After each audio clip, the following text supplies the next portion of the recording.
Guys, our next guest is currently running a spectacular 5-fight win streak as he takes on Rafael Dos Anjos on July 9th. Currently ranked number 10, one of the most exciting lightweights in the UFC. Rafael Fiziev, welcome to Submission Radio for the first time, might I add. How are you, man? Hi, everyone. Thank you. I'm good. Excited to can't wait to this fight. I know. Third time's a charm, man. There's a lot to talk about. Before we talk about the fight, though, there's so much talk about you regarding your story. We just want to go back in time a little bit. Obviously, here you are in the UFC, knocking on the door of title contention. But is it true that your first experience with fighting was when your father gave you and your cousin boxing gloves and told you guys to spar? Yeah, that's. From my first experience, is my father make it. My father make it. He make it with my brothers. I fight with my brothers, and everyone beat me up every day. And I don't like a fight when I was young because everyone beat me up. Yeah, because we saw that apparently you were bullied at school. Is that true? Yeah. It's always fascinating, these situations, because, like, you know, I remember reading like that you didn't really like fighting in the beginning, and obviously now, like we said, you're knocking on the door of title contention.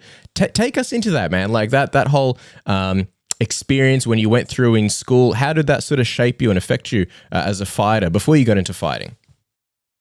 Yeah, it's just because I'm coming from the village to a city, to a big city, and that's why like I'm coming like, oh, this big city or new school, and like.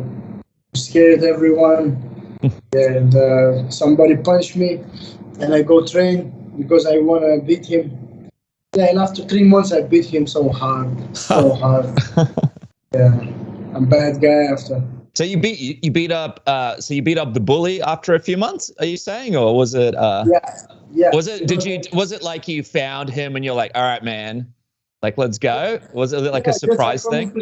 I come into school. Yeah. It's after my first championship, my country championship. I win country championship after 1.5 months. Start to train. I win championship and I understand. Oh, I have power. I can fight. And I see this guy who make me sad. And I push him with the shoulder. And I say, hey. And he say, hey, what do you want? Blah, blah, blah. And I say, okay, coming. And I beat him. Was he surprised? Because probably his memory of you was, I beat this guy up. But then you obviously trained and you obviously found your confidence. Was he surprised the way, you kicked his ass afterwards? I never forget his face after when I beat him. I never forget because his eye like big, like frog eye, like big one. And after this, and he think, what happened? But I'm so happy because everyone watched it. And for the guy, even though, obviously it wasn't a good moment, I mean, imagine being able to tell your friends, hey, one of the best lightweights in the world beat me up in school. That's a story that he'll be telling his kids for sure. Hey, let me ask you, so after you trained and you gained your confidence, did you start to like fighting? Like, did some of the fear go away, or are you still finding yourself before fights wrestling with that feeling as you go out to the octagon? After my first fight, because I win my first fight. I win my first fight, and after this, like, I start to love this. After I start to love this feels when you win, when your parents, my father and mother, when you watch it, when my friends, everyone watch it, and everyone happy for me, for my win, and after I start to love this. See, that's cool, man, because it's something that was, interesting for you in the beginning where you didn't like it. But it's interesting how you turned the corner and then, now it's something that you love, something that you're passionate about, and it's your career as well. You can make money off it, make a living off it. But the interesting thing about you, before fighting, you were a police officer. Is that right? Yeah, right. What do you remember from that, man? Any crazy experiences? Oh, it's not a crazy experience because I just finished police academy. I'm being an officer, and I'm just working maybe one month. And that's it. And after I sign my paper and I go into Thailand for look at my professional career.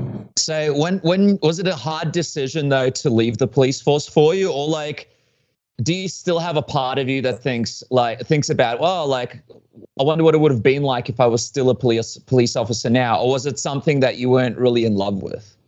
Oh yeah, it's number one hard decision in my life, because before 20 years old, I think only about my future. This is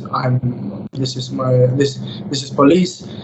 I want to stay in police long time, like because my father, he's policeman too, he's officer, and he give all his life to stay in police, and me too. I'm always want work in police, but after 5 years in a police academy, I see this bullshit, and I think, I need go and try going to UFC, and I go. Were you nervous? Because that's a big gamble. I imagine working as a police officer, it's a pretty steady job, government job. You know that you're going to get paid, for years and years. It's good one. It's good work. But in my country, in Kyrgyzstan, this is bullshit. Because nobody respects you. And oh, wow. This is one like $200 in a month. Really? Yes, bro. It's not like in Australia. Damn, man. That's rough. So when you're walking the streets, like here, if you're walking the streets, people see the gun, people are kind of like, okay, we don't want to do anything stupid because there's police around. In Kyrgyzstan, is it like that as well? Or are people kind of like trying to challenge you almost? It's the same. If you see the police, he walking like, and you can say, hey, fucking dog. And he say, hey, don't say like this, please don't say like this. And, bro, what the fuck are you saying? Wow. Nobody respects the police in my country, Jeez, yeah. Well, I was going to say, it's definitely not like that in Thailand. I'll tell you what, you don't want to mess with the police over there. Dude, we going on there. It's like, hey, guys, hey. Okay, let's talk about the fact that this fight is set with you and Rafael Dos Anjos for the third time. How crazy does it feel to actually have this fight reset once again? For me, this is very big.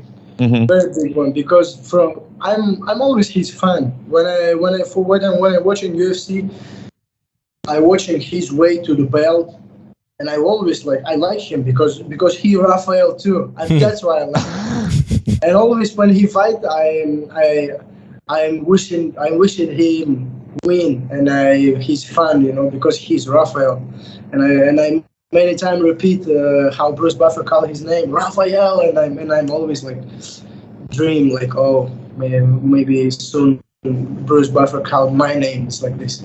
That's why I'm always his fan, and I like him. Wow. And now I'm fight with him. For me, this is so happy. I'm so happy, man, for this.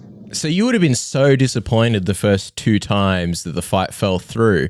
And then now this time, he was obviously looking for a fight. He said, hey, anybody in July or August. Our good friend Dan Hooker, he wanted to fight him. Didn't happen. How did the fight come about for you? How did you get the fight against him? After his decision, first time when he agreed fight with me, I respect this, because he's number 6 and I'm number 10, and this is I respect this, because example Gaethje, he don't want to fight with everybody who go and lower than him. He want to fight only with top guys, but if top guys thinking like him, he never fight with him. But I respect this the Rafa decision, because he want to fight with me, and now second time he agree with fight with me again. I again respect him more, because but I understand with who he fight now. If he want to fight again in July, of course I'm free now. Everyone somebody like Gaethje only after fight. Ferguson after fight, or me or somebody who lower than me. It's an interesting position that you find yourself in now, because you're at the spot in the division where you're fighting guys that you used to watch and look up to. Like you mentioned how you used to watch how Bruce Buffer used to call his name and say, Rafael, don't mind the dog in the background, he's going a little bit crazy. I'm curious, you respect him. you must be excited to fight him. But how do you put that aside as you go into the octagon to fight him? Like, is a part of you like, hey, like, I have to make sure I focus on my game plan and not think back to all those times where I used to watch him and enjoy watching him in the octagon? Like, how do you separate that as you go in there for the first time against someone that you've been watching for a while? Oh, that's business, man. That's business. Like, this is same like I go fight with Brett. He's my friend, and I very nice with him. But when we go to the cage, we need to make a war. We need to fight. Same this one. Like, yes, I respect him. Yes, I'm still like his style, and I like his career. But this is my way, and I need to win. And I need to make future for my family, for my kids. Yeah, and that's why I need to go and show him who is the best Rafa. Yeah, Rafael versus Rafael. Who is the best Rafael in the UFC? It would feel like sort of a passing of the torch if you were to beat him, because he's obviously like a former champion. You know, you're a young up and comer, a very highly touted prospect. But he's made it clear that this is kind of like his final run at the title. If you go in there and you beat him, then you would snap his win streak. How would you feel respecting a guy so much if you might be the guy to retire him? Yeah, I'm sad for him. If when I win him, his win streak is broke, and he's I think, yeah, sure, this is his last chance for going for the belt again. And yeah, I'm sad a little bit if he lost, but this is what it is, man. I don't want to broke my win streak too. You know, that's business for me. It's just business. Are you hoping the UFC go, you know, Rafael versus Rafael, winner for the greatest Rafael in the UFC? Have you been pushing for this promotion? Will there be a Rafael belt? We had a BMF belt. Will there be a Rafael belt going to this fight? How much have you spoken to the UFC about this? How far can we push this? It's funny. Maybe soon one more Rafael coming, because we have one more Rafael in lightweight division. Yeah. Yeah, maybe soon he come into the top and he say also like, hey, me too, one more Rafael here. It'll be like that movie, The One, with Jet Li back in the day. Just double checking, is the contract signed? Is this official for July 9th? Yes. Okay. Well, out of curiosity, also, what was it like for you watching him at UFC 272 fighting Renato Moicano? What was that like for you watching it, knowing that should have been you fighting in there? And also, what do you think of his performance against Moicano, especially compared to your performance against him? When I watch this fight, yeah, I see everything what I wait from him. Like I wait from him like couple moments, yeah, and I see this in the fight. Yeah, but I'm a little bit wait from him more in technique, everything more I wait. And I'm shocked because last round Moicano, like, it's close to win last round, because he's go forward and Rafa is start to be tired and start to be going back, you know. But Moicano make me shocked a little bit, because he show he's a warrior. He's a real man, you know. But Rafa, yeah, I wait from him a little bit more. Now, when you look at the title picture, you've got Charles is obviously fighting for the belt next. Islam Makhachev's up there. Michael Chandler, who knows where Conor McGregor fits in to the division, what division he'll fight in. Where do you see yourself fitting into the division after this fight, if everything goes to plan? Yeah, if everything going good, I see one more fight and fight for the belt, sure. I see maybe somebody, Gaethje or Poirier after. Poirier, he's going to 170, yeah. Maybe Gaethje next one, we'll see.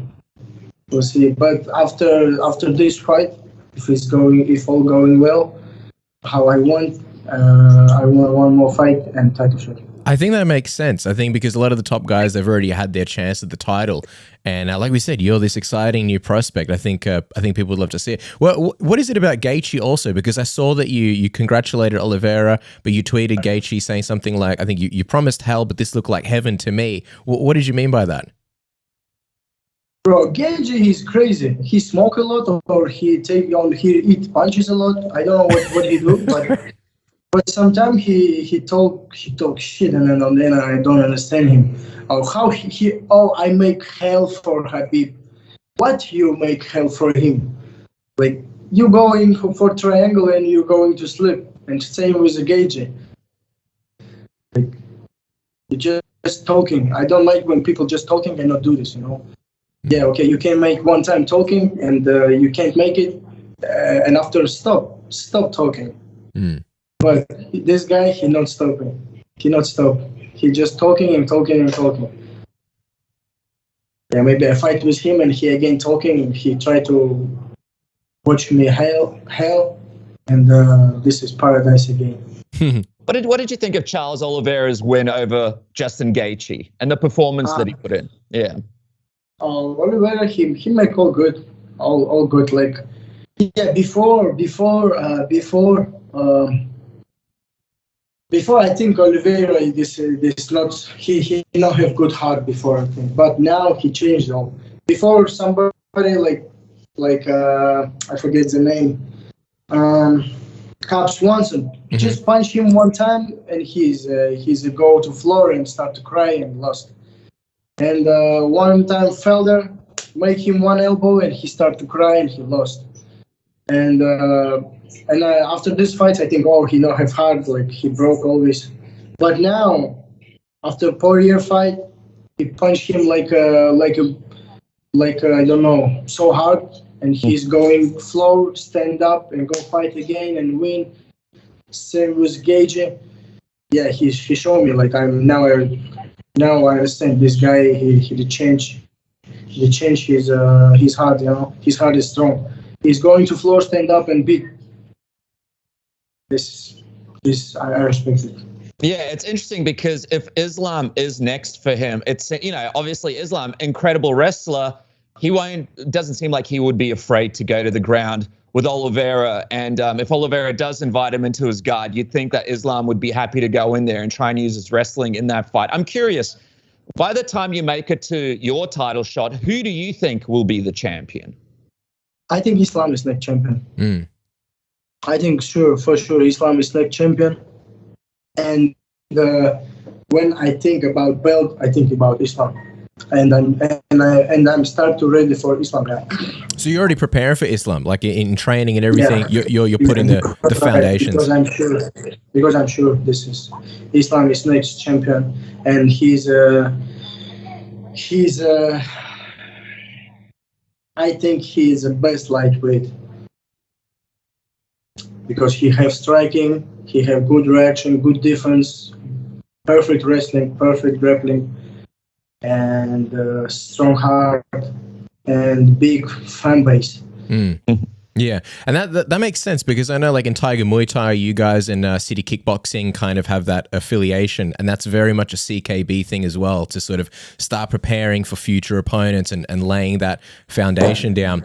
Just speaking of laying the foundation down, Sweaty Sack Summer is approaching for all our friends over in the US, and it is time for you to prioritize the comfort of your crotch. That's why the kings of crotch comfort, our good friends at Manscaped, have spent the last 2 years designing the most comfortable boxer briefs out there.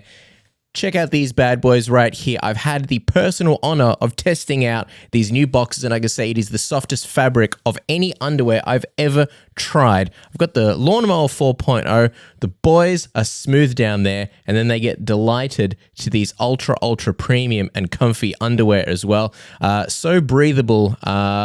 No odors, man, since I've been wearing these. It's absolutely phenomenal. They even trademarked the jewel pouch, so you know they're absolutely serious about the comfort of your boys.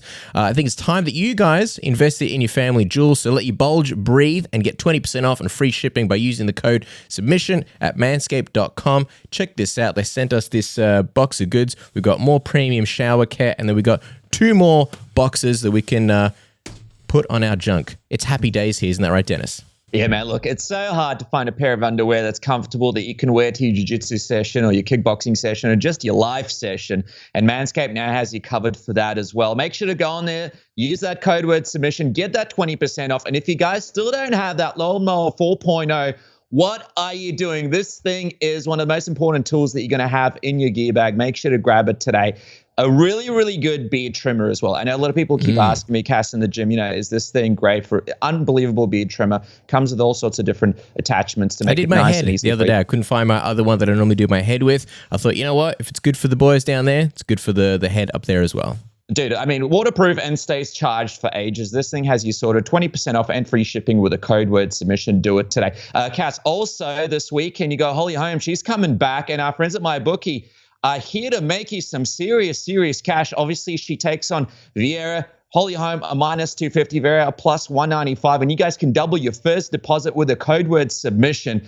Things are really heating up right now when it comes to the NBA playoffs as well. So whether it's the NBA, the NHL playoffs, UFC, some of the big boxing events, MyBookie has you covered. Use that code word submission. Sign up now, double your first deposit, and make some serious cash this weekend. And don't forget to tag us in your Instagram stories when you make that cash. We love to make our listeners cash, and there's only one place to do it with our friends at MyBookie. That's right. Speaking of cash, man, the world's in a crazy place. Hyperinflation is upon us, and the prices of food and general living costs are rising ridiculously. So times are a little bit tough, and a lot of people, they might have a whole bunch of streaming services. You might have Netflix, you might have Stan, Hulu, BBC iPlayer, whatever the case may be in your country, but you might not be getting the most out of it. Me personally, after my surgery the last 2 weeks, I've spent sitting on my ass watching the most TV, or Netflix I should say, that I ever have. But the thing is, you can only get the shows and movies appropriate to your geolocation. So if you're Australia, you get Australian Netflix. But if you want to make the most out of your Netflix, you just change your geolocation with a VPN like NordVPN, and now your computer or your TV or your household thinks you're in America or Britain or anywhere where other TV shows and movies are available, because obviously each country has exclusive stuff. So I've been doing that, so much so that I'm going to cancel half my other streaming services because I just don't need them anymore. So I'll be saving money. It'll be a net profit or net win for me overall. You guys can do the same thing. And then also in a time where, cybersecurity is of its utmost important, certain countries priming to take over the world. Google wants your information. Facebook wants your information. Everybody wants your information. You use NordVPN. Nobody can get your information anymore. Your internet service provider can no longer trace you. And, so you can watch, all the hentai vids that you want to your heart's content. Isn't that right, Dennis? That's right, man. Listen, exactly what you said, save money, but also prevent from your accounts being stolen. I mean, listen, I know you guys are watching this right now and you're going, I don't really want to admit it, but I'm pretty sure my credit card information is saved on my phone from my last purchase. None of us want to admit it, man. And this thing happens. We get lazy and we don't want to put it in every time when we buy something. Get a VPN that protects you so that the rest of your money doesn't get stolen, compromised. You don't have people buying crazy sex toys and penis pumps on your credit card, and then it comes in and then you're like Austin Powers. It's not mine, man. Don't go to that situation. Go to NordVPN today, nordvpn.com/submission. Use that code word submission. Get a huge discount. Plus, you get free threat protection. Plus, you get an additional month for free. And by the way, guys, it's risk-free with Nord's 30-day money-back guarantee and some of the best apps in the business. So easy to use on your computer and your phone. It is really a no-brainer. Jump on today, secure yourself, and make sure that you're not one of these guys who gets all their stuff stolen or penis pumps sent to your house. Yeah, that's right. When I buy the penis pumps, it's not me, it's some guy in Algeria, at least according to my internet service provider. All right, but on that note, I have to ask you something, Rafael, and you probably know this is coming. Bobby Green, some of the things that his coach said on the... I want to give you sort of an opportunity just to give your side of the story. I know you spoke to the All-Star and you tweeted out. I don't know how many people sort of saw that, so I want to give you the opportunity. For those who didn't see, Bobby Green and his coach were obviously on the Joe Rogan Experience, and Bobby Green was pretty clear that he felt that you took steroids. What was your reaction when you saw that, and what is your side of the story? It's only fair that we ask you. Bro, Bobby Green, before I respect him a lot, and I talk about him only good, only nice stuff. But now I understand he fucking salty ex. He's fucking salty ex because why you talk this shit about me? Man, I'm scared use BCA. I'm scared use just protein. Sometimes I have head pain. I'm scared use just pills for my head pain. And this guy, he go and talk about me like this. The maximum what I drink, I can show you now what I drink every day. I drink multivitamin, vitamin C, and calcium. That's it.